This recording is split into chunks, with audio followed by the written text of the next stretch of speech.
ऋषि और उसका परिवार आज काफ़ी खुश था। खुश होने वाली बात भी थी। कारण था कि उन्होंने काफ़ी मेहनत से अपनी पाई पाई जोड़कर एक बहुत ही सुंदर घर बनाया था और काफ़ी समय से इस घर की कंस्ट्रक्शन को काफ़ी समय लग रहा था। ऋषि, उसकी पत्नी, उसके माँ बाप, उसका बच्चा, इसके अलावा जो खास खास रिश्तेदार थे, इन सबको बुलाया गया था। सभी इंतजार कर रहे थे पंडित जी का, क्योंकि हवन के बाद ही तो सब कुछ जो है वो गृह प्रवेश होता है। अब पंडित जी कुछ समय बाद आते हैं, लेकिन जैसे पंडित जी घर पर आते हैं उनके चेहरे पर चिंता की लकीरें साफ तौर पर नजर आ रही थी, जैसे कि वो घर को देखकर खुश नहीं हुए। ये बात ऋषि भी नोट कर रहा था, उसकी पत्नी भी नोट कर रही थी, बाकी भी नोट कर रहे थे। लेकिन अब खुशी का जो समय था उसके बीच में किसी तरीके की कोई बात वो करना नहीं चाहते थे। हो सकता है कि पंडित जी के दिमाग में वैसी कोई परेशानी चल रही हो। पंडित जी घर को सारे अच्छे तरीके से देखते हैं और उसके बाद फिर जो सामग्री वगैरह एकत्रित होती है वहाँ पर वो अपने हवन के कुंड के आसपास बैठते हैं। कुछ देर बाद मंत्रोच्चारण शुरू हो जाता है। लेकिन इस बार क्या हुआ था कि पहली बार ऋषि और उसका परिवार ये नोटिस कर रहा था कि पंडित जी को मंत्रोच्चारण करने में खासी दिक्कत आ रही है। कुछ समय वो मंत्रोच्चारण करते हैं, फिर वो एकदम से हड़बड़ा के चुप हो जाते हैं। ये चीज़ बाकी सारे भी नोटिस कर रहे थे, लेकिन ये बेसिकली सभी लोकल थे और आमतौर पर पंडित जी को जानते ही थे कि वो काफ़ी पहुँचे पंडित जी है, तो कोई भी उनसे ये बात एक्सपेक्ट कर नहीं रहा था।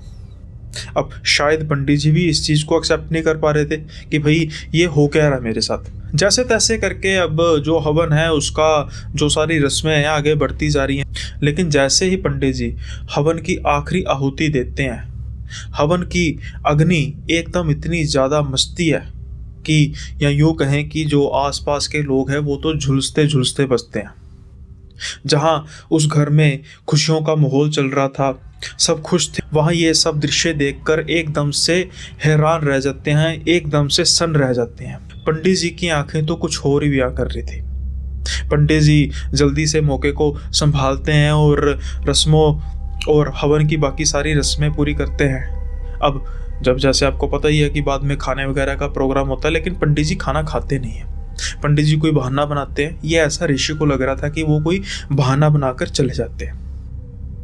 जो घर में आने की खुशियां थी वो आज इस बर्ताव से, पंडित जी के बर्ताव से, या यूँ कहें कि उस हवन का जो जैसे अग्नि का अचानक से जो अग्नि एकदम तेज उज्ज्वलित हुई थी, जो आसपास के हल्के हल्के फूल थे वो भी जल चुके थे, उस चीज़ से थोड़ा सा डर का माहौल तो बन चुका था। लेकिन फिर से कई बार जो खुशियाँ होती हैं वो डर को ढक देती हैं। लेकिन कब तक?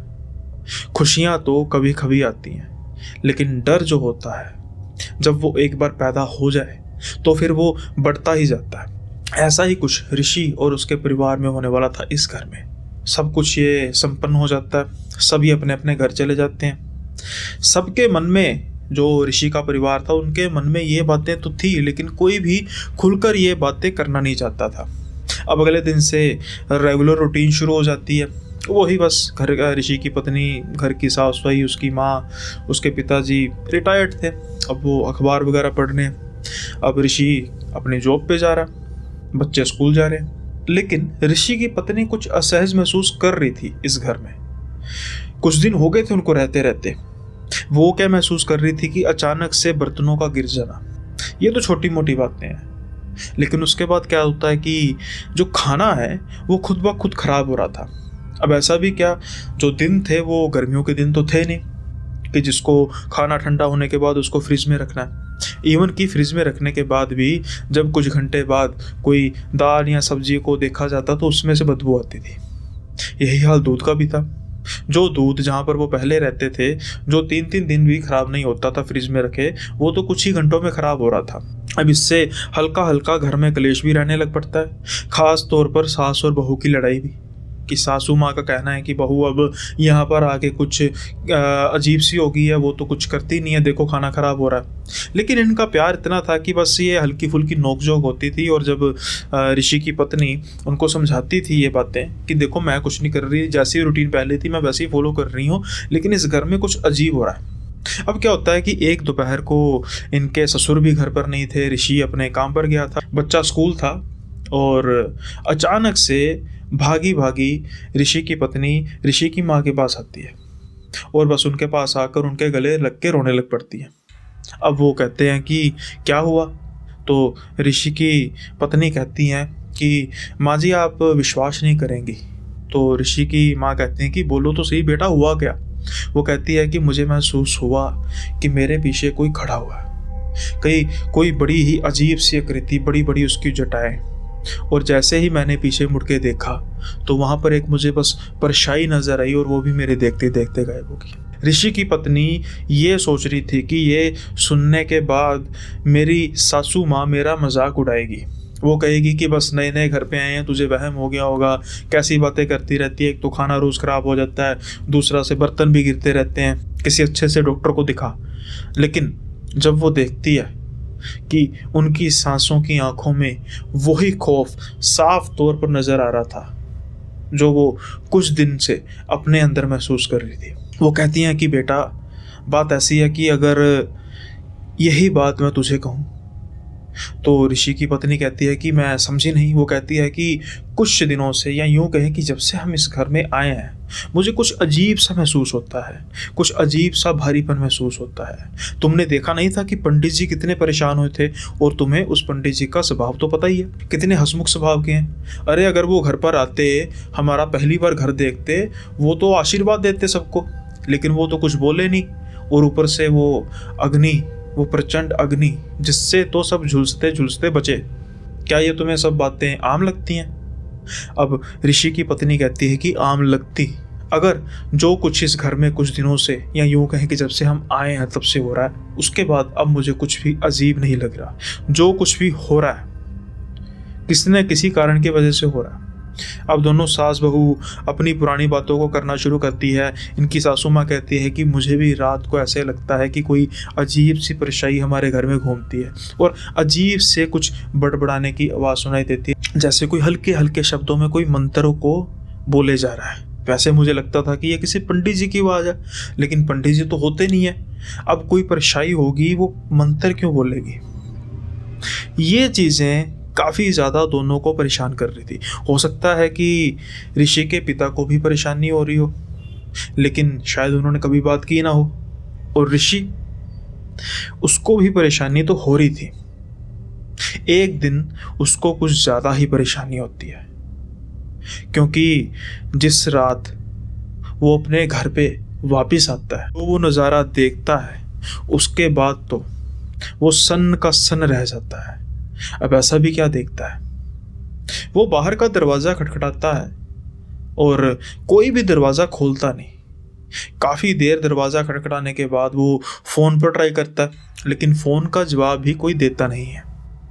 अब गुस्से में अचानक से ऋषि दरवाजे पर लात मारता है और दरवाज़ा खुल जाता है। हालांकि जो ऋषि का स्वभाव है वो काफ़ी ज़्यादा शांत होता है, लेकिन इतनी देर बाद नॉक करने के बाद उसका जो सब्र था वो जवाब दे जाता है। लेकिन जैसे ही वो घर के अंदर जाता है, वो क्या देखता है कि पेड़ पर उसका बच्चा लटका हुआ है, फांसी लगा के। ये देख के तो ऋषि सन्न का सन्न रह जाता है और उसकी चीखें निकल जाती है। लेकिन अभी ऋषि को अपना दिल बड़ा करना पड़ना था, क्योंकि जैसे ही वो अपने बच्चे के पाँव को पकड़ता है, उसके पाँव को वो पकड़ के रोना शुरू करता है, वो देखता है कि उसकी पत्नी, उसकी माँ और उसके पिता लाइन के साथ वैसे ही फांसी पर लटके हुए हैं उस पेड़ पर। लेकिन ये क्या? पेड़ पेड़ तो ऋषि के घर में था ही नहीं, तो ये पेड़ आया कहाँ से? अब अचानक से ऋषि की जाग खुलती है, और जब उसकी जाग खुलती है तो बस उसका सारा का सारा शरीर पसीने से तरबतर हो जाता है। उसकी पत्नी उठती है जल्दी से, उसकी माँ, उसकी पिताजी भागे आते हैं, क्योंकि जब वो उठता है तो उसकी चीख सुनकर सारा घर दहल जाता है। अब जैसे तैसे करके उसको पानी पिलाया जाता है और ऋषि ये सपना सबको बताता है। लेकिन सबको लगता है कि हाँ, अभी नई नई जगह पे आए हैं। हालांकि ऋषि की पत्नी और उसकी माँ शायद ये उसको सिर्फ दिलासा ही दे रही थी, क्योंकि कहीं ना कहीं वो भी महसूस कर रही थी कि कुछ इस घर में अजीब है। अब जो मुश्किलें हैं वो और बढ़ने वाली थी। बात यहीं पे ख़त्म होने नहीं वाली थी, बात काफ़ी ज़्यादा आगे बढ़ने वाली थी। ऋषि जो पहले हल्का फुल्का परेशान रहता था, अब यहाँ यूं मानो कि सारी की सारी बला उस पर ही आने वाली थी। उसके स्वभाव में इतनी जल्दी तब्दीली आती है कि कोई समझ ही नहीं पाता। वो ऋषि जो अपने परिवार से काफ़ी ज़्यादा प्यार करता था, खास तौर पर अपने बच्चे से काफ़ी ज़्यादा प्यार करता था, अब वो सबसे ज़्यादा गुस्सा अपने बच्चे पर ही होता था। बिन बात पर उसको वो मारने लग पड़ता। अपनी पत्नी से तो सीधे मुंह बात ही नहीं करता था, और जहाँ वो अपने माता पिता के चरण स्पर्श किए बिना घर से बाहर निकलता नहीं था, और जब भी घर में वापस आता तो सबसे पहले चरण स्पर्श करता था, वो भी ये सब कुछ करना छोड़ चुका था। इतनी जल्दी जो तब्दीली उसके जवाब में आ रही थी वो किसी को हजम नहीं हो रही थी, खास तौर पर ऋषि की माँ और ऋषि की पत्नी, तो जो और बाकी चीज़ों में भी काफ़ी ज़्यादा परेशान थी और उनको समझ ही नहीं आ रहा था कि ये हो क्या रहा है। वो और ज़्यादा परेशान लगने लग पड़ी। अब ऋषि कि ये स्वभाव की तब्दीली घर में काफ़ी ज़्यादा संकट पैदा और इसलिए कर रही थी कि जो ऋषि बिन नागा पूरे डिसिप्लिन से अपने जॉब पर जाता था, वो आए दिन अब वहाँ पर छुट्टियाँ करने लग पड़ा। और नेचुरली बात है, उससे उसकी परफॉर्मेंस पर भी फ़र्क पड़ना था। नौकरी उसकी गवर्नमेंट थी, लेकिन काम तो करना ही पड़ता है। ये बात लेकर सारे परिवार वाले काफ़ी ज़्यादा परेशान थे, लेकिन किसी का ध्यान एक खास वजह पर तो जा ही नहीं रहा था कि ये सब कुछ तो तब से हो रहा है कि जब से वो उस घर में आए हैं, क्यों ना दिखाया जाए किसी को। लेकिन कई बार परेशानी सही जगह का मोड़ नहीं कटवाती, वो उनको उन दलदल में अंदर की तरफ खींचती जाती है जिस जगह से वो खासे तौर पर डरते हैं। यही कुछ ऋषि और उसके परिवार के साथ हो रहा था। धीरे धीरे वो डर के, वो खौफ के दलदल में घुसते जा रहे थे और कोई उनको बचाने वाला था नहीं। लेकिन एक रात सबकी बर्दाश्त से बाहर हो चुकी थी। अब हुआ ही कुछ ऐसा था, ये सब लोग खाना खा रहे थे, लेकिन खाना खाते खाते अचानक से ऋषि रोने लग पड़ता है। ना कोई बात हुई होती है, ना कोई क्लेश हुआ होता है, ना किसी बात पर बहस हुई होती है, बस ऋषि तो जैसे ऐसे रोने लग पड़ा हो जैसे उसने कोई बुरी खबर सुन ली हो। अभी तो सभी ये समझने की कोशिश कर रहे थे। ऋषि की माँ जल्दी से भागी भागी उसके पास जाती है और उसकी पीठ थपथपा के कहती है कि बेटा क्या हुआ। लेकिन जो बेटा कुछ सेकंड पहले ऊंची ऊंची रो रहा था, अभी देखते ही देखते वो हंसने लग पड़ता है। ऊंची ऊंची हंसने लग पड़ता है जैसे कोई राक्षस हो। बस ये देखना बाकी था कि ऋषि का बच्चा तो काफ़ी ज़्यादा डर चुका था, वो तो ऊंची ऊंची रोने लग पड़ता है। यही हाल ऋषि की माँ, ऋषि के बाप और ऋषि की पत्नी का भी था, लेकिन वो सामने जाहिर नहीं कर पाते थे। ये तीनों बस एक दूसरे की शक्ल देख रहे थे कि आखिर देखते ही देखते हमारे ऋषि को हुआ क्या।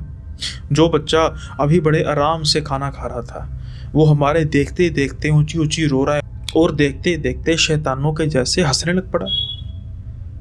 किसी के भी गले से ये बात उतर नहीं रहे थे। जैसे तैसे करके डॉक्टर को बुलाया गया, फैमिली डॉक्टर को। डॉक्टर ने देखा तो उसने कहा कि बीपी वगैरह मुझे लो लग रहा है और ऐसा किसी तरीके की कोई दिक्कत मुझे लग नहीं रही। वो उनको नींद की दवाई देकर चले जाता है। लेकिन ये चीज़ अब तकरीबन हर रोज़ होने लग पड़ी थी।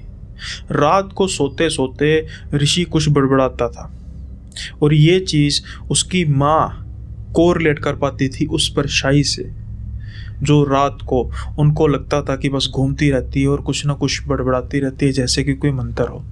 अब ऋषि की माँ को ये कुछ चीज़ मेडिकल के अलावा कुछ और लग रही थी, क्योंकि ऐसा कुछ एक बार होता है, दो बार होता है, और अगर कुछ हो तो टेस्ट में आता ही है।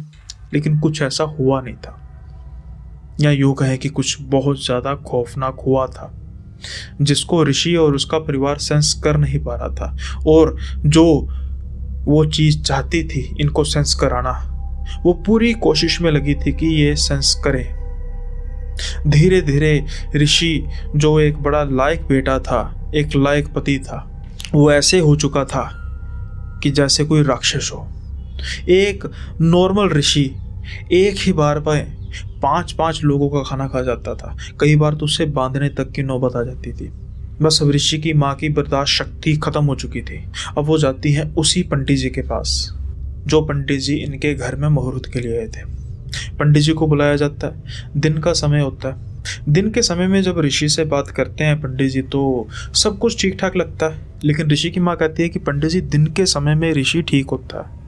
दिन के समय में वो अमूमन अपने काम पर जाता है, बिल्कुल ठीक होता है। जिस दिन छुट्टी होती है तब भी ठीक होता है। आमतौर पर छुट्टी तभी करता है जब रात को कुछ बहुत ज़्यादा खराब हुआ हो। धीरे धीरे करके उनको सारी बातें बताई जाती हैं। तो पंडित जी कहते हैं मैं रात को आऊँगा। अब जब पंडित जी रात को जाते हैं तो नज़ारा ही कुछ और होता है। ऋषि फिर शैतान बन चुका था, उसको बांधा हुआ था। पंडित जी बैठते हैं, एक जोत जलाई जाती है और पंडित जी मंत्र पढ़ना शुरू करते हैं। पंडित जी मंत्र पढ़ते जा रहे थे और ये क्या, उनको आवाज़ सुनाई देती है। जो मंत्रों की धारा वो आगे पढ़ने वाले थे उनसे पहले ही कोई पढ़ रहा था, और वो कोई और नहीं बल्कि उनके सामने बैठा हुआ ऋषि था। वो ऋषि जिसको संस्कृत का सा तक नहीं आता था। ऐसा कैसे हो सकता है कि वो इतने मुश्किल मंत्र पढ़े। पंडित जी तो बस इस चीज़ को देखकर चुप ही हो चुके थे और बाकी का काम ऋषि किए जा रहा था। वो पंडित जी की तरफ देखे जा रहा था और ऊंची ऊंची हंसे जा रहा था और साथ के साथ ही वो मंत्र पढ़ी जा रहा था। पंडित जी ये देखकर कुछ नहीं बोलते, वो सिर्फ देखते हैं कि जो अभी कुछ देर पहले जोत जो बिल्कुल घी से भरी हुई थी वो बुझ चुकी थी। पंडित जी को समझने में ज़्यादा देरी नहीं लगी कि ये माजरा क्या है। पंडित जी कुछ नहीं बोलते और वो उठ के अपना सामान लेते हैं और चले जाते हैं। अब उनकी माँ ऋषि की वो पीछे पीछे उनके जाती है, लेकिन पंडित जी बस हाथ हिलाते हैं और कहते हैं कि कल मंदिर में आना। अब इंतज़ार होता है अगले दिन का। जब अगले दिन पंडित जी के पास जाया जाता है तो पंडित जी कहते हैं कि जो भी आपके घर में या कह सकते हैं कि ऋषि के अंदर है वो कोई साधारण नहीं है। अमूमन जो ये छोटे मोटे भूत प्रेत होते हैं, छोटी मोटी परेशानियाँ होती हैं, ये मंत्र नहीं पढ़ सकती, मंत्रों से तो दूर भागती हैं। लेकिन जो भी ऋषि के अंदर है या आपके घर में है वो कोई आम नहीं है। वो कुछ ऐसी शक्ति है जो, या यूँ कह सकते हैं कि बहुत ही विद्वान है या किसी विद्वान का प्रेत है। ऐसा मैंने ज़िंदगी में पहली बार देखा है, पहली बार सुना है। मुझे परामर्श लेना पड़ेगा अपने गुरुजी से, और जब तक मैं आपको खुद कांटेक्ट नहीं करूँगा आप मेरे पास मत आइएगा। अब इंतज़ार होने लग पड़ता है इस चीज़ का कि कब उनको पंडित जी फ़ोन करेंगे, लेकिन तब तक उनके घर हर रात क़यामत की रात होती थी। ऋषि की गतिविधियाँ बढ़ती ही जा रही थी। कभी वो किसी को मारने लग पड़ता, यहाँ तक कि अपने पिता पर भी हाथ उठा चुका था, और एक बार तो वो अपने बेटे को काट खाने लगा था। बड़ी मुश्किल से उसको रोका गया। वो घर जो इनके सपनों का घर था, बड़ी ही मुश्किल से इन्होंने घर को बनाया था, आज वो घर सबके लिए एक जेल से, और वो भी जेल जहाँ पर एक से एक बढ़कर सितम ढाए जाते हैं। सभी को इंतज़ार था तो बस पंडित जी का। पूरे 10 दिन बाद पंडित जी का फ़ोन आता है और फिर पंडित जी सब उनको फ़ोन पर बताते हैं कि सुबह के टाइम पर तुम्हें ऋषि को बिना बताए एक मंदिर का पता बताया जाता है, वहाँ पर लेके जाया जाएगा और वहाँ पर फिर सब कुछ हम आगे की कार्रवाई देखेंगे। ऐसा ही किया जाता है, ऋषि को बताया नहीं जाता और ऋषि के एक रिश्तेदार आते हैं जो इन सबको कार पर घुमाने के लिए लेकर जाते हैं, लेकिन वो जाते हैं एक मंदिर में। काफ़ी लंबा सफ़र था, लेकिन जब ऋषि मंदिर की तरफ बढ़ रहा होता है उसकी गतिविधियां फिर शुरू होती हैं। लेकिन मंदिर से बाहर आए 2 भगत ऋषि को पकड़ते हैं और उसके बाद ऋषि बड़े आराम से चले जाता है। जब मंदिर के अंदर जाया जाता है तो वहाँ पर एक पंडित जी होते हैं, काफ़ी वृद्ध अवस्था में। अब देखने में ऐसा लग रहा था कि पंडित जी कम से कम 95 वर्ष के होंगे, काफ़ी वृद्ध अवस्था में, लेकिन शायद ये काम इस पंडित जी के ही बस का था। अब जैसे ही पंडित जी के पास ऋषि बैठता है, सुबह दिन होने की वजह से ऋषि बहुत ज़्यादा एक्टिविटीज अपनी करता नहीं है, लेकिन पंडित जी भी इंतज़ार कर रहे थे शाम होने का। लेकिन जैसे ही शाम होती है वैसे ही पंडित जी के सामने ऋषि अपना असली रूप दिखाना शुरू कर देता है। पंडित जी कुछ मंत्र पढ़ते हैं तो वो भी मंत्र पढ़ता है। पंडित जी को पता लग चुका था कि ऋषि के अंदर है कौन, लेकिन पंडित जी भी काफ़ी पहुंची हुई हस्ती थी।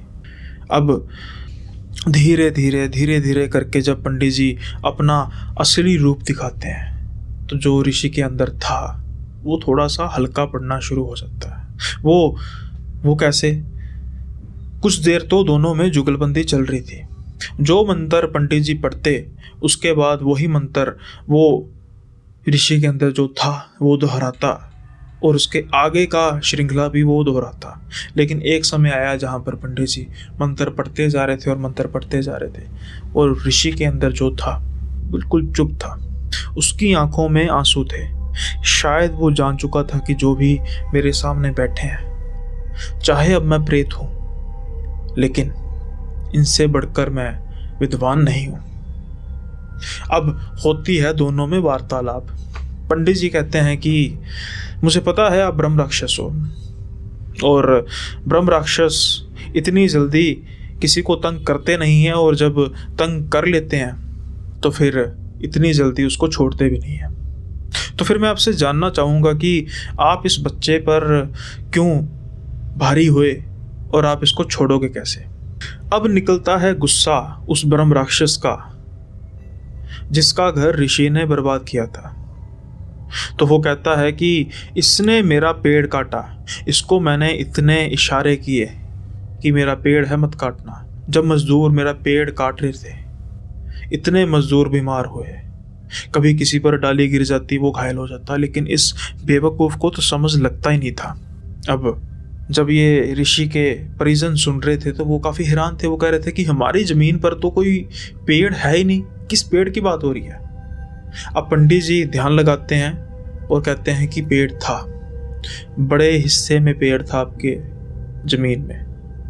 अब ऋषि की पत्नी जल्दी से फ़ोन लगाती है उस प्रॉपर्टी डीलर को जिससे उन्होंने ये ज़मीन ली थी, और उनसे बात होती है। तो प्रॉपर्टी डीलर कहता है कि जी हाँ पेड़ था, और ऋषि ने कहा था कि ज़मीन काफ़ी सस्ती मिल रही है, और पेड़ की क्या बात है, पेड़ तो मैं कटवा दूंगा। लेकिन मैंने उसको कहा था कि भाई और जगह ज़मीन देख लेते हैं, कि पेड़ है वो भी पीपल का पेड़ है, और आमतौर पर पीपल का पेड़ काटते नहीं है। लेकिन ऋषि पर तो जैसे किसी तरीके का भूत सवार था। वो चाहता था कि बस मुझे ये ज़मीन चाहिए और पेड़ मैं कटवा कर रहूँगा, किसी को पता नहीं लगेगा, मैं अपने घर वालों को बताऊँगा नहीं, अगर बताऊँगा तो वहम करेंगे। उनको तो मैं ज़मीन इसके बाद ही दिखाऊँगा, यूँ कहूँ कि ज़मीन मैंने खरीद ली, फैसला तो मेरा। तो उसने ये पेड़ को कटवा दिया, और वो पेड़ था ब्रह्म राक्षस का, आज का नहीं काफ़ी पुराना पेड़, जिसको कटवा कर ऋषि ने अपना घर बनाया था। और वो घर कैसे सुखी रह सकता था जब किसी एक एंटिटी का, वो भी ब्रह्म राक्षस, उसका पेड़ काटा हो। अब पंडित जी कहते हैं कि जो हुआ सो हुआ, अब ये बताओ कि इसको छोड़ोगे कैसे? काफ़ी देर तक माफ़ी तलाफ़ी की जाती है ऋषि के परिजनों के द्वारा भी। फिर वही होती है कि घर के पीछे एक पेड़ लगाया जाएगा, लेकिन वो पेड़ जैसे जैसे घर को घेरता जाएगा वैसे वैसे आपको उस घर को, उस जगह को खाली करना पड़ेगा, उस घर जगह को तोड़ना पड़ेगा। अब जान है तो जहान है, ये चीज़ों को मानना पड़ा। पंडित जी अपने मंत्रों का उपयोग करके किसी भी तरीके से उसको छुड़ाते हैं। अब ऋषि का परिवार काफ़ी ज़्यादा खुश था।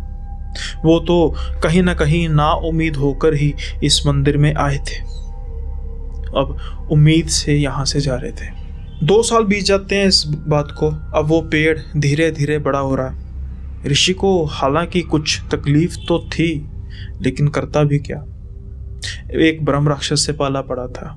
2 साल बाद उनको पता लगता है कि जो वो पंडित थे वो चल बसे, क्योंकि काफ़ी वृद्ध थे। सबको दुख होता है कि हमारी उन्होंने इतनी मदद की, और उसके बाद एक लगाव हो जाता है। लेकिन अब किया भी क्या जा सकता है। पंडित जी के जाने का क्या उनको कोई नुकसान हुआ? जी हाँ, बहुत ज़्यादा हुआ। एक दिन ऐसे ही सब खाना खा रहे थे। खाना खाते खाते अचानक से ऋषि का बेटा ऊंची ऊंची रोने लग पड़ता है। सब हैरान थे कि ये हुआ क्या। अभी कुछ सोच पाते तो फिर वो शैतानों के जैसे हंसने लग पड़ता है। ब्रह्म राक्षस कहीं गया नहीं था, वो इंतजार कर रहा था पंडित जी के जाने का। और जैसे ही पंडित जी ने शरीर छोड़ा, वो एक नए शरीर में आ गया, ऋषि के बेटे के शरीर में। आई होप ये किस्सा आपको पसंद आया होगा, और अगर आया तो लाइक कीजिए। 100वां एपिसोड है भाई, अब निराश मत करना आज मुझे। कुछ भाई कहते हैं कि भाई भीख मांगते हो, हर बार कहता हूँ भीख ही सही भाई, अपने काम को लेकर प्रमोट करना। अगर किसी को भीख लगता है तो आपकी सोच है भाई, मेरी सोच नहीं है। सब्सक्राइब करने के लिए कहता हूँ तो सब्सक्राइब करते हैं भाई व्यूअर्स, नहीं कहता हूँ जिस वीडियो में तो वहाँ की जो रेशो होती कम हो जाती है, तो वही फिर मैं तो कहूँगा ही सब्सक्राइब करो। आई होप आप करेंगे सब्सक्राइब, आपको किस्सा पसंद आया होगा। और अब जल्दी से बढ़ते हैं अगले किस्से की ओर। विद्यासागर जी अपने मंदिर में बैठकर किसी भक्त की किसी विषय पर काफ़ी ज़्यादा गहन विचार कर रहे थे। कोई भक्त था जो अपने बेटे के साथ आया था। शायद ये जो मसला था वो काले जादू का था। कुछ देर तो दोनों में काफ़ी ज़्यादा विचार विमर्श हो रहा होता है, लेकिन अचानक से उस भक्त का बेटा बहुत ऊंची चिल्लाता है। ये देख के तो विद्यासागर जी भी हैरान रह जाते हैं, और वो भगत जिसका बेटा जो चिल्ला रहा था वो भी। अब वो अचानक से अपने बेटे को पकड़ते हैं, बेटा क्या हो गया? तो कहता है कि सब कुछ ये ढोंग है, आप सब कुछ ढोंग कर रहे हो। अरे हम इंसान चांद मंगल तक पहुंच गए और तुम यहीं पे बस इसका मंगल भारी है, इसका ये भारी है, अरे सब कुछ बकवास है। विद्यासागर जी मंद मंद मुस्कुरा रहे थे, जैसे कि उनको कुछ याद आ गया। अब वो भक्त विद्यासागर जी के आगे अपने हाथ जोड़ता है, कहता है कि पंडित जी माफ़ कर दीजिए, ये आजकल के जो बेटे हैं कुछ ज़्यादा बढ़ जाते हैं और हमारी संस्कृति को तो भूल ही जाते हैं। वो बेटा कुछ सुनने के लिए तैयार नहीं था और कहता है कि पापा आप यहीं पर बैठे रहो, मैं जाता हूँ, मैं ये बकवास और सुन नहीं सकता। तो जो भगत होते हैं वो कहते हैं कि तू नहीं मानता ना मान, लेकिन तुझे बदतमीजी किसने सिखा दी बेटा? तू बदतमीजी कर रहा है। अब ये सुनकर उनका बेटा शायद कुछ रियलाइज करता है कि ये बात भी ठीक है कि अगर मैं मानता नहीं हूँ लेकिन जो मैं व्यवहार कर रहा हूँ वो भी बदतमीजी है। अचानक से वो शांत होता है और वो कहता है कि देखिए पंडित जी, बात ऐसी है कि मैं इन चीज़ों को मानता नहीं हूँ और आप प्लीज़ ऐसी चीज़ों पर भटकाना बंद कीजिए, और अगर मैंने कुछ आपको ऊंची आवाज़ में कह दिया हो उसके लिए माफ़ कर दीजिए, लेकिन जो भी कहा है वो है बिल्कुल सही। अब फिर जो भगत हैं वो अपने बेटे को टोकते हैं कि क्या बकवास किए जा रहा है। विद्यासागर जी उसको थोड़ा सा भगत को इशारा करते हैं कि कोई बात नहीं, और विद्यासागर जी बिल्कुल मंद मंद मुस्कान लिए उस भगत की तरफ देख के कहते हैं कि कोई बात नहीं मेहरा साहब, इस कमरे में आपका बेटा पहला शख्स नहीं है जो इन बातों पर विश्वास नहीं करता। अब जब मेहरा साहब यानी कि वो भगत थे वो इन बात को सुनते हैं तो वो हैरान रह जाते हैं। वो कमरे के आसपास इधर उधर देखते हैं कि भाई हम तीनों के अलावा यहाँ पर कोई और भी बैठा है। नहीं, वहाँ पर कोई बैठा नहीं था, वहाँ पर तो सिर्फ विद्यासागर जी थे, वो खुद थे और उनका बेटा था। अब ये बात तो स्पष्ट थी कि उनका बेटा तो इन बातों को मानता नहीं है, वो इन बातों को तो पूरा मानते थे। तो रह कौन गया? विद्यासागर जी, जो शख्स इन बातों का ज्ञाता है, यानी कि वो शख्स कह रहा है कि मैं भी इन बातों को नहीं मानता। मेहरा जी तो ये बात सुनकर कंफ्यूज हो गए, और इससे भी ज़्यादा कंफ्यूज था वो लड़का कि भाई ये हुआ क्या। तो विद्यासागर कहते हैं कि मानता था, या यूँ कहें कि नहीं मानता था। तो मेहरा साहब कह रहे कौन आप? तो विद्यासागर कह रहे हैं जी मैं। तो मेहरा साहब कहते हैं कि फिर आप इतने बड़े विद्वान बने कैसे? तो विद्यासागर कहते हैं कि उसका एक बहुत बड़ा कारण है और उसका एक बहुत बड़ा किस्सा है। तो मेहरा साहब कहते हैं कि अगर आप कृपालता करें तो मुझे बताएंगे। तो विद्यासागर कहते हैं कि मेहरा साहब छोड़िए, पर आप बताने का फ़ायदा कोई नहीं, आपका लड़का इन बातों को मानता नहीं है। अब वो लड़का जो पहले काफ़ी अग्रेसिव था, जो बस जिसके हाथ में अगर कुछ होता तो वो शायद विद्यासागर जी को दे मारता, उसकी आंखों में क्यूरियोसिटी थी ये जानने की कि जो इंसान मेरे सामने बैठा है और जिस विद्या की वो बात कर रहा है, कभी वो भी इस विद्या से नफरत करता था जैसे मैं करता हूँ, और फिर ऐसा भी क्या हुआ कि वो भी मानने लग पड़ा। अब उसके जो स्वर था वो थोड़ा सा धीमा हो चुका था। वो नहीं आप बताइए ना, आप बताइए, लेकिन इसका मतलब ये नहीं है कि इसके बाद मैं भी मानने लग पड़ूंगा, मैं बस सुनना चाहता हूँ। तो विद्यासागर जी कहते हैं कि भाई सुनने में क्या बुराई है, अगर सुनना चाहते हो तो ठीक है, मैं भी तुम्हारी तरह ही था पहले, लेकिन कुछ तमीज़ में। अब जब ये विद्यासागर जी बात करते हैं तो उसकी आंखें कुछ शर्म से झुक जाती हैं, क्योंकि वो भी महसूस कर रहा था कि उसने कुछ ज़्यादा ही बोल दिया। लेकिन अब किस्सा शुरू हो चुका था, उससे भी ज़्यादा उसका ध्यान था किस्सा सुनने पर। विद्यासागर जी कहते हैं कि देखो मेरी उम्र थी तब कुछ 15 साल के आसपास, आज विद्यासागर जी 60 साल के आसपास हैं, यानी कि ये बात जो है वो 45 साल पुरानी है। और बात है इनके पिताजी। विद्यासागर जी कहते हैं कि अभी 45 साल पुरानी बात है और तब तो लोग बहुत विश्वास करते थे, लेकिन उन दिनों में भी मैं इन चीज़ों पर बिल्कुल विश्वास नहीं करता था। काला जादू तो बड़ी दूर की बात थी, मैं तो पंडिताई तक पर विश्वास नहीं करता था। इस चीज़ के बावजूद कि मेरे पिताजी बहुत बड़े पंडित थे, ये सारी शिक्षा मैंने उन्हीं से ग्रहण की है, लेकिन 15 वर्ष की आयु तक मैंने कुछ ग्रहण नहीं किया था उनसे। मुझे ये सब ढोंग लगता था, मैं तो पंडित बनना ही नहीं चाहता था। जब भी हमारे घर में कोई आता तो मुझे यही लगता कि बस मेरे पिताजी ठग देंगे इनको। मुझे तो लगता था कि मेरे पिताजी हैं ही ठग, लेकिन हमारे घर का खर्चा भी तो इसी से चलता था, गुजारा भी इसी से होता था। मैं कुछ ज़्यादा बोल नहीं पाता था, बस मेरे विद्रोह का तरीका ये था कि मैं पंडिताई सीखना नहीं चाहता था। पिताजी को ये पता था, उन्होंने कभी मुझ पर इस चीज़ का जोर दिया नहीं, लेकिन कभी कभी वो कह देते थे कि बेटा सीख ले, काम आएगी। तो मैं कहता था कि इससे अच्छा मैं चोर ना बन जाऊँ पिताजी। उनको गुस्सा बहुत आता था, लेकिन वो बड़े ही समझदार व्यक्ति थे। शायद उनको पता था कि जीवन में कुछ ठोकरें होती हैं जो इंसान को गिराती ज़रूर है, लेकिन सिखाती बहुत कुछ है। और इसी ठोकर का इंतज़ार शायद पिताजी मेरे लिए भी कर रहे थे। जब भी मैं कुछ ऐसी बातें करता तो पिताजी मेरी तरफ हंसते और आगे बढ़ देते। अब ऐसे ही रोज़ाना होता, कोई काले जादू का लेकर आता कि किसी ने कुछ दिया है, पिताजी कुछ उपाय बता देते। और गैर यकीनी तौर पर तकरीबन जब वो लोग दोबारा आते तो उनका जो मसले हल हो चुके होते। अब मैं यही बातें सोचता रहता कि 50 लोग आते होंगे, 50 में से 20 का वैसे ही तीर तुक्के से हो जाता होगा, और बस वो सारी जगह आगे घुमाते होंगे जी पंडित जी को बड़ी नॉलेज है। लेकिन शायद एक घटना मेरा इंतज़ार कर रही थी कि जिसके बाद मैं आज आपके सामने बैठा हूँ। एक बार एक व्यक्ति हैं जिनको मैं काफ़ी अच्छी तरीके से जानता हूँ, और वो आए दिन हमारे घर आते रहते थे। पंडित जी से दोस्ती थी, मेरे पिताजी से दोस्ती थी उनकी काफ़ी अच्छी। लेकिन आज जब वो आए, वो काफ़ी ज़्यादा दुखी, काफ़ी ज़्यादा परेशान लग रहे थे। पिताजी उनकी इस व्यवहार को भांप के और कहते हैं कि क्या हो गया, सब ठीक ठाक है शास्त्री जी? तो शास्त्री जी कहते हैं कि सब कुछ ठीक ठाक होता है पंडित जी, तो आप ये मेरे चेहरे की बत्ती गुल देख रहे हैं, ऐसी होती नहीं। तो फिर पंडित जी कहते हैं अभी हुआ क्या, ये तो बताइए। अब मैं जब दरवाज़ा खोल कर उनको बिठाता हूँ, उनके लिए पानी पुनी वगैरह लेकर आता हूँ, और उसके बाद मैं बिल्कुल बगल में बैठकर अपना काम करने लग पड़ा था। लेकिन मेरे कान वहीं पर थे, क्योंकि जो वो बात कर रहे थे आज कुछ अलग से तरीके की बात थी।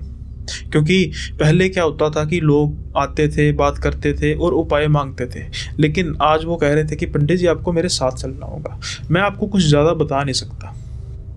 तो पंडित जी कहते हैं, इनके पिताजी कहते हैं कि भाई कुछ तो मुझे बताओगे। तो वो कहते हैं कि आप यूँ समझें कि हम 2 दिन से पिछले अपने घर नहीं रह रहे। तो पंडित जी कहते हैं कि क्या हुआ, क्या कारण है कि आप घर नहीं रह रहे? तो वो कहते हैं कि हुआ ही कुछ ऐसे है पंडित जी। तो पंडित जी कहते हैं मिश्रा जी साफ साफ तो बताइए। तो मिश्रा जी कहते हैं कि 3 दिन पहले की बात है पंडित जी, मैं बस अपने घर के दरवाजे के बाहर खड़ा था, वो एक काले से वस्त्र धारण करके एक आदमी, या यूँ कहें कि भिखारी टाइप आदमी आया, और वो आके मुझे कहता है कि मुझे पैसे दो थोड़े से, मैंने खाना खाना है। तो मैंने उसको देखा, बिल्कुल अच्छे से देखा, और मुझे वो आदमी एक युवा आदमी लग रहा था, मतलब होगा 25 साल के आसपास का। तो मैंने उसको कहा कि खाना खाना तो कोई बात नहीं, आओ हमारे घर बैठो, हम तुम्हें खाना खिलाते हैं। तो वो कहता है कि नहीं, मुझे पैसे दो, मैं खाना खुद खा लूँगा। अब इस चीज़ को लेकर हमारी तकरार होने लग पड़ी कि अरे भाई खाना ही खाना है ना, तो हम तुझे खाना पर पेट खाना खा देते हैं, और इतना ही नहीं तू खाना लेकर भी जा। लेकिन वो तो मानने को तैयार नहीं था, वो तो बस पैसे मांग रहा था, और वो मुझे काफ़ी अजीब लग रहा था। अब ये बातें सुन के मेरी पत्नी भी बाहर आ गई, तो वो भी कह रही थी कि बेटा तू खाना खा ले, बेटा जितना मर्जी खाना खा। यहाँ तक कि हमने ये भी कह दिया कि जब भी तुझे भूख लगा करेगी तो यहाँ पर आके खाना खा लिया कर। लेकिन वो पैसे लेने पर ही आतुर था।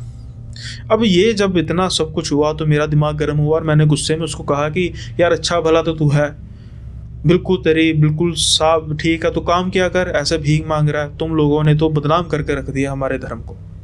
अब बस ये सुनने की देर थी, तो वो काफ़ी ज़्यादा ऊंची मुझसे बात करने लग पड़ा, और मुझे काफ़ी ज़्यादा सुनाने लग पड़ा। फिर मेरी भी उससे तकरार होगी। अब वो वहाँ से जाने लगा, और उसने जाने से पहले हमारे घर की दहलीज पर थूक दिया। और वो थूक मामूली नहीं था, बिल्कुल काले रंग का थूक था। ये देखकर मुझे गुस्सा तो बहुत आया। मेरा दिल किया कि मैं उसको मारूं, लेकिन मेरी पत्नी ने मुझे रोक दिया और वो वहाँ से चला गया। उसके बाद फिर हमने पानी पूनी मारकर वहाँ पर उसको साफ किया, लेकिन उस शाम से कुछ अजीब सी हरकतें होने लग पड़ी। हम रात को सो रहे थे और अचानक से बिल्कुल एक ही समय पर कड़क की आवाज आई। जब सबने देखा कि हुआ क्या, तो देखा कि वहां पर जितने भी हमारी खिड़कियों के शीशे थे सब में दरार आ चुकी थी। टूटा कोई न था, सब में दरार आ चुकी थी। और उसके बाद हम जब सोने की तैयारी कर रहे थे दोबारा कि पता नहीं क्या हुआ है, शायद कोई झटका लगा भूकंप का और उसकी वजह से हुआ है, तो अचानक से सारे बर्तन जो थे वो गिर चुके थे। अब ये तो बिल्कुल आम बात थी नहीं, और अब मैं सिर्फ उठा क्योंकि मैंने सबको कहा कि कोई बात नहीं, मैं देखता हूँ। अभी मैं देख रहा था कि मेरे आंगन में एक काली सी परछाई थी, जिसको मैंने बड़े गौर से देखा, और वो वही लड़का था जिसके साथ मेरी दोपहर को लड़ाई हुई थी। और वो मेरी तरफ देख के हंसे जा रहा था। वो कह रहा था कि अब तो मैं यहाँ पर पक्के तौर पर वास करूँगा। और देखते ही देखते मौसम में अचानक तब्दीली हो रही। मैंने सबको उठाया, घर खाली कर दिया, और उसके बाद मैं अपने भाई के पास दो घर छोड़ के, मेरे भाई का घर है वहाँ पे चला गया। अगले दिन जब हम आए तो हमारे घर का सारा फर्श बिल्कुल काला पड़ा हुआ था, जैसे किसी ने काले रंग का पेंट वहाँ पर किया हो। मुझे समझ नहीं आ रहा पंडित जी ये बात सुनते जा रहे थे और वो कह रहे थे कि बात तो ज़्यादा ही लग रही है और मुझे लग रहा है कि अब जाना ही पड़ेगा आपके घर, लेकिन मैं अब नहीं आऊँगा, मैं कुछ दिन ठहर के आऊँगा। आप जाइए, अपने भाई के घर जाइए, मैं वहाँ पर आता हूँ, फिर हम इकट्ठे चलेंगे।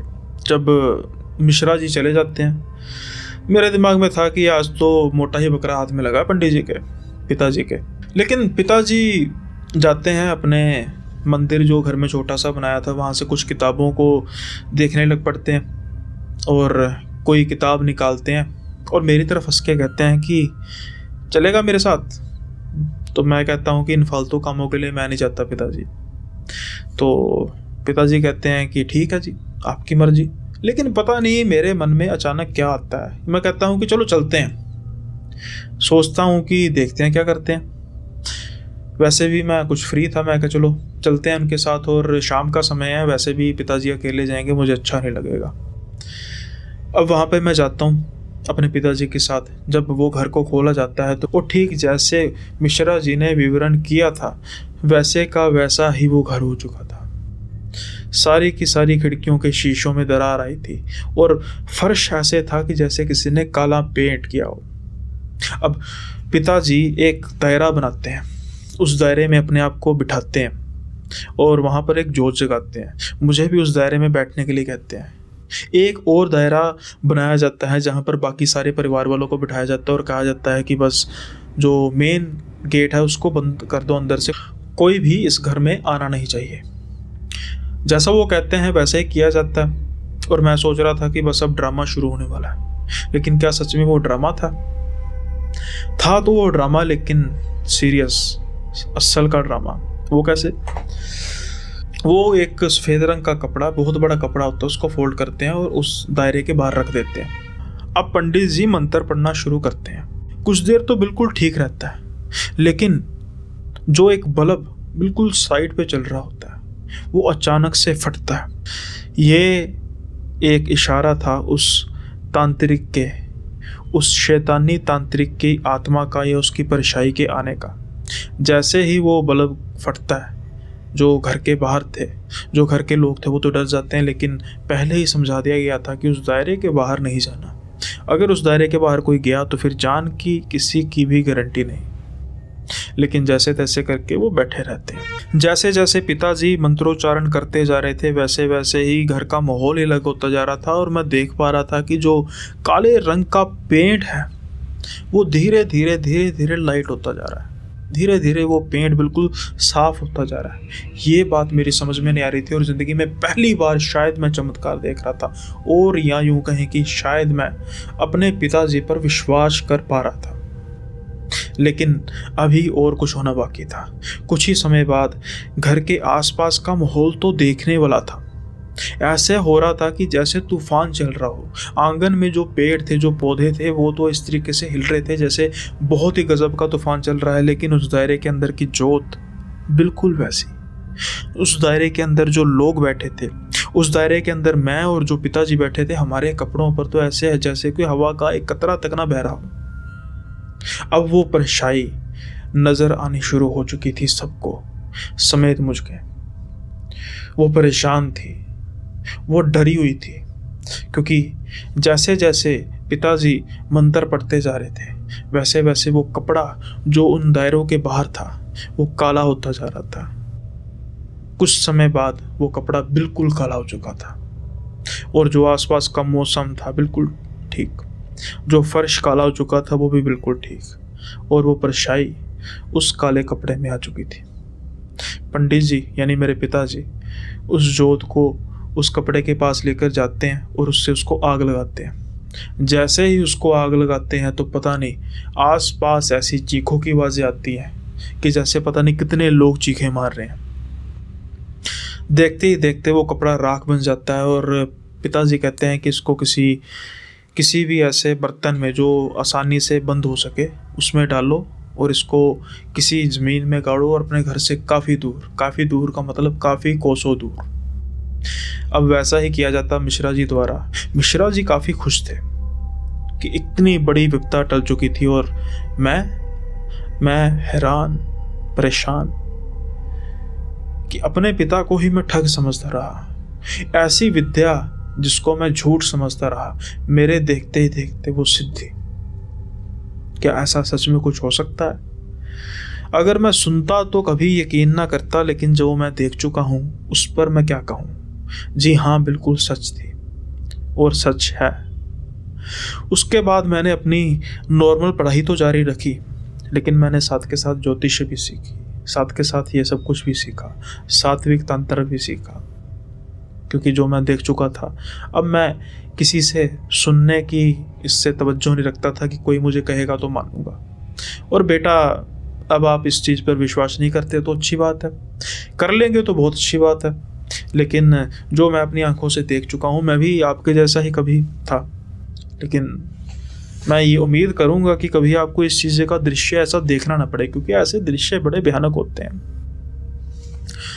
वो लड़का जो था वो बात को सुन रहा था, अब उसके स्वर धीमे हो चुके थे। जब वो आया था तो वो बड़े अधमन से पंडित जी को प्रणाम कर रहा था, लेकिन जब वो जाने लगा था तो वो तो बिल्कुल चरणों में पड़ चुका था। उसके अंदर, उसकी आंखों में जो करुणा थी वो नजर आ रही थी। और महाराज जी तो काफ़ी खुश थे। जब वो आए थे, वो अपने बेटे को लेकर आए थे, और वो उनका बेटा अब वैसा नहीं था जब उसको लेकर आए थे।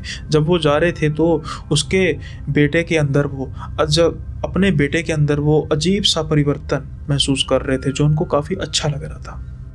आई होप ये किस्सा भी आपको पसंद आया होगा, और अगर आया हो तो भाई दबा के लाइक कीजिए, शेयर कीजिए, कमेंट में बताइए कैसा लग रहा है। 100वां एपिसोड है, कमेंट बॉक्स भर जाना चाहिए भाई, लाइक होने चाहिए पूरे आज के आज, सब्सक्राइबर में कमी नहीं होनी चाहिए भाई, क्योंकि उसके बाद ही तो फिर उम्मीद जगेगी कि 150वां एपिसोड भी होगा, 200वां एपिसोड भी होगा, है ना। अब जैसा कि मैंने कहा था कि कुछ स्पेशल होगा। स्पेशल क्या होगा? आज तक जो मेरे पॉडकास्ट हैं वही सिर्फ 1 घंटे की सीमा को पार कर पाते हैं, लेकिन फिर मैं सोच रहा हूँ कि आज का एपिसोड जो 100वां है वो आज 1 घंटे की सीमा को पार करे। तो किस्सा यहीं पर ख़त्म नहीं होगा, एपिसोड यहीं पर ख़त्म नहीं होगा। अब जल्दी से बढ़ते हैं अगले एपिसोड की ओर। कई बार क्या होता है कि हम चाहे ना चाहे, यहाँ यूँ कहें कि ना चाहे, कुछ ऐसे अनइनवाइटेड गेस्ट को अपने आशियाने में, अपने जहाँ पर हम रेजिडेंस है वहाँ पर ले आते हैं। और आज का किस्सा कुछ इसी तरीके का है। अश्विन एक यूनिवर्सिटी का स्टूडेंट था, और वो हॉस्टल में रहना पसंद नहीं करता था, तो इसलिए उसने पीजी लिया था। अब पीजी लेने का एक और कारण भी था कि पीजी में डिसिप्लिन का कुछ इतना होता नहीं है, और अगर पहले ही कुछ प्री डिसाइड करके पीजी ऐसा ले लिया जाए जहाँ पर यह बताया जाए कि भाई मैं रात को जितने बजे मर्जी आऊँ, किसी को कोई फ़र्क नहीं पड़ना चाहिए, तो फिर बात ही क्या है अश्विन जैसे बच्चों के लिए। अब आम तौर पे क्या होता था कि जो अश्विन का पीजी था, उस पीजी के बिल्कुल बैक साइड पे, अगर हम बिल्कुल ज्योग्राफी की बात करें कि जहाँ पर उसका पीजी था वहाँ से एक सड़क गुजरती थी, और वो सड़क आगे जाके राइट साइड की तरफ हो जाती थी, और राइट साइड के आगे जाके एक एरिया था जो सुनसान भी था कहीं ना कहीं, और मशहूर था कुछ पैरानॉर्मल एक्टिविटीज़ की वजह से। अश्विन ने कभी इन चीज़ों पर गौर इसलिए नहीं किया कि जब भी अश्विन आता था रात को वापस, तो आमतौर पे कह सकते हैं कि जो उसका जहाँ पर पीजी था ना, वहाँ पर थोड़ी सी पीछे वहाँ पर बस रुकती थी, और उसके आगे फिर वो बस उसी तरफ चले जाती थी अपने अगले बस स्टॉप की तरफ। लेकिन कभी भी अश्विन को उस तरफ जाने की ज़रूरत नहीं पड़ी, और अश्विन अमूमन 9 बजे के आसपास अगर कहीं दूर भी जाता था तो आ जाता था। लेकिन आज के दिन कुछ अजीब होने वाला था। आज अश्विन का पाला उस रास्ते से पड़ने ही वाला था। ऐसा भी क्या हो जाता है, अश्विन अपने फ्रेंड्स के साथ जाता है, घूमते घूमते टाइम लग जाता है। अब जो 9 बजे के आसपास अमूमन तौर पर उस बस पर बैठ के आता था और अपने पीजे के पास 9 बजे उतर जाता था, आज तकरीबन 11 बज चुके थे और वो आखिरी बस थी। बड़ी मुश्किल से उसको बस मिली थी और थक चुका था काफ़ी ज़्यादा। 2-4 मिनट बाद ही उसको नींद आ गई। अब जैसे ही उसकी जाग खुलती है तो वो क्या देखता है कि वो उसी सुनसान रास्ते की तरफ जा रहा है। वो अचानक से कंडक्टर को कहता है कि भाई मेरा बस स्टॉप पीछे रह गया। तो कंडक्टर कहता है कि भाई मेरी जिम्मेवारी थोड़ा है, आपने उतरना था। तो वैसे तो जो वो जगह थी वहाँ पर कोई ऐसा बस स्टॉप था नहीं, लेकिन अब अश्विन को वहाँ पर उतरना पड़ता है क्योंकि वो सोच रहा था कि वो बीच में से शॉर्टकट लेके कुछ गलियाँ हैं वहाँ से वो आ जाएगा। तो बस रुकती है उसी जगह पर जहाँ पर मशहूर था कि कुछ पैरानॉर्मल एक्टिविटीज़ उसको नज़र आती हैं, जहाँ पर मशहूर था कि आमतौर पर वहाँ पर पैरानॉर्मल एक्टिविटीज़ होती हैं। अब अश्विन को पहले तो इस चीज़ का एहसास नहीं हुआ, लेकिन जब वो उतरा और बस गई तो फिर उसको हल्का हल्का डर महसूस होना शुरू हुआ, क्योंकि अब वहाँ पर उसके अलावा कोई था नहीं। बिल्कुल सुनसान रास्ता, जो लाइट्स थी वो भी फ्लिकर कर रही थी, लेकिन अश्विन को जो डर था वो हल्का हल्का महसूस होना शुरू हो गया। अब वो शुरू कर देता है चलना वहाँ से। पहले ही वो मोड़ पर उन गलियों की तरफ जाता है जहाँ पर उसको सेफ महसूस होता है बकौल उसके। लेकिन क्या वो सेफ था? शायद नहीं, क्योंकि कुछ ही समय बाद उसको महसूस होता है कि कोई उसका पीछा कर रहा है। लेकिन अब वो जब पीछे मुड़ के देखता है तो वहाँ पर तो कोई होता नहीं है। वो फिर से इधर उधर देखता है, लेकिन फिर वो सोचता है कि शायद उसकी गलतफहमी है और अकेला होने की वजह से उसको ऐसा कुछ लग रहा है। लेकिन ये तब तक वाजिब था जब तक उसको ये महसूस हो रहा था कि कोई उसका पीछा कर रहा है। अब बिल्कुल उसके कान के पास ऐसा उसको लगता है कि कोई हंसा है। जब वो यहाँ तक बात आ जाती है तो उसको अब लगता है कि जो बातें मैंने इस एरिया के बारे में सुनी थी शायद वो ठीक है। अब वो भागता, वो जितनी तेज हो सके उतनी तेज भागता और अपने पीजी की तरफ दौड़ता। जैसे ही वो तेज तेज भागता उसको वैसे ही महसूस होता है कि कोई मेरे पीछे भाग रहा है। वो अचानक से रुकता है और फिर अचानक से आवाज़ आनी बंद हो जाती है, लेकिन उसके कानों के आसपास तेज सी हवा आने लग पड़ती है, लेकिन आसपास का पत्ता तक नहीं हिल रहा था। ये चीज़ अश्विन को विश्वास दिलाने के लिए काफ़ी थी कि अब वो उन सुनसान रास्तों पर अकेला नहीं है। जैसे तैसे करके वो अपने पीजी में जाता है और अपने रूम में जाता है। लेकिन आज की रात उसके लिए काफ़ी भारी होने वाली थी, क्योंकि जैसा मैंने कहा है कि वो अकेला नहीं आया था। अभी 5 मिनट हुए होते हैं तो अचानक से उसका दरवाज़ा खटखटाना शुरू हो जाता है। उसको काफ़ी ज़्यादा गुस्सा आता है, क्योंकि उसको लगता है कि शायद जो आसपास के लड़के हैं पीजी वाले वो मुझे परेशान कर रहे हैं, वो मेरे साथ प्रैंक कर रहे हैं। क्योंकि जब वो दरवाज़ा खोलता है वहाँ पर कोई होता नहीं है और अजीब से हंसने की आवाज़ें आ रही होती हैं। उसको लगता है कि ये सब आसपास हंस रहे हैं। वो सारा कॉरिडोर देखता है लेकिन वहाँ पर कोई होता नहीं है, और ऐसा उसको महसूस होता है कि यार ये तो प्रैंक ही किया किसी ने। और वो फिर से सोने की कोशिश करता है, लेकिन जब वो सोने की कोशिश कर ही रहा होता है लेकिन फिर से दरवाजे को कोई खटखटाता है। जब फिर से दरवाज़ा खोलता है तो कोई नहीं होता। अब अश्विन को गुस्सा आता है। गुस्से में वो सबके दरवाजे को तेज तेज से पीटना शुरू कर देता है। सभी आते हैं, अपनी आंखें मलते हैं कि भाई क्या हुआ।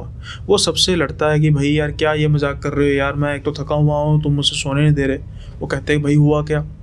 और जब अश्विन सबकी शक्लें देखता है उसको भी महसूस होता है कि यार ये लग तो नहीं रहे, लेकिन दरवाज़ा खटखटा कौन रहा है। अश्विन इनसे बात करता है और कहते हैं कि भाई हमने कुछ नहीं किया, सुबह देखेंगे। फिर अश्विन सोता है। जब कुछ टाइम होता है तो फिर से दरवाजे पीटने की आवाज़ आती है। अब तो बड़े गुस्से में अश्विन बाहर आता है और जैसे ही वो बाहर आता है उसका गुस्सा कफूर हो जाता है और गुस्से की जगह पे उसका जो शरीर है वो डर से कंपने लग पड़ता है, क्योंकि उसके देखते ही देखते उसके बिल्कुल सामने दो आंखें, पीले रंग की सिर्फ और सिर्फ आंखें उसको देखती हैं और बिल्कुल देखते ही देखते गायब हो जाती हैं। अश्विन तो वहीं पर बेहोश होकर गिर जाता है। जब उसको होश आती है तो वो हॉस्पिटल में होता है। उसके जो पीजे के दोस्त होते हैं, पीजी का मालिक होता है, वो भी कहता है कि भाई क्या हो गया। उनको सारा किस्सा बताया जाता है। तो वो कहता है कि भाई सीसीटीवी कैमरे देखते हैं। जब सीसीटीवी कैमरे देखे जाते हैं तो कुछ देर पहले जो दरवाज़ा बार बार पीटा जा रहा था वहाँ पर कोई था ही नहीं। अश्विन ही बार बार बाहर आके देख रहा था और जिस समय अश्विन बेहोश होता है तब भी कोई आंखें नज़र नहीं आती। यानी कि वो जिसको लेकर आया था वो चाहता था कि सिर्फ उसको अश्विन ही देखे। अब तो जब अश्विन वापस आता है और जो भी उसके साथ आता है वो उसको चैन से जीने नहीं देता। हर रात उसके साथ यही होता है और इसका परिणाम क्या होता है कि अश्विन को वो पीजी छोड़ना पड़ता है। आज वो जिस पीजी में रहता है उस पीजी का हाल भी कुछ ऐसा ही है। आज उसका दरवाज़ा कोई खटखटाता तो नहीं है, कोई भी उसको आंखें ऐसी नज़र आती नहीं है, लेकिन रात के समय में उसकी छत पर ऐसे होता है कि जैसे कोई बहुत तेज़ से हथौड़े मार रहा है। और कमाल की बात यह है कि जिस पीजी में वो रह रहा है वो टॉप फ्लोर में रह रहा है, उसके ऊपर तो कोई रूम है ही नहीं। ठीक रात के 1-2 बजे उसको ऐसे महसूस होता है कि काफ़ी तेज़ कोई हथौड़े मार रहा है। और जब कई बार गुस्से में अश्विन कहता है कि कौन है, तो सिर्फ एक अजीब से तरीके की उसको हंसने की आवाज़ आती है। अब अश्विन ये सोचता है कि मैं कितने भी पीजी क्यों ना चेंज कर लूँ, ये जो आवाज़ें हैं, ये जो हरकतें हैं, मुझे लगता है कि शायद कोई ऐसी चीज़ है जो मेरे पीछे लग चुकी है और वो मेरा पीछा छोड़ना नहीं चाहती। भाई ऐसा कुछ है तो दिखा लो यार किसी को, है ना, किसी को दिखा लो, कुछ हो जाएगा, है ना। डॉक्टरी अगर आपको कुछ लग रहा है, पहले साइकोलॉजिकल प्रॉब्लम है तो देख लो, अगर ऐसा फिर भी कुछ नहीं लग रहा तो किसी को दिखा लेना चाहिए। आई होप ये भी किस्सा आपको अच्छा लगा होगा। और आज कमेंट सेक्शन में जस्ट 1-2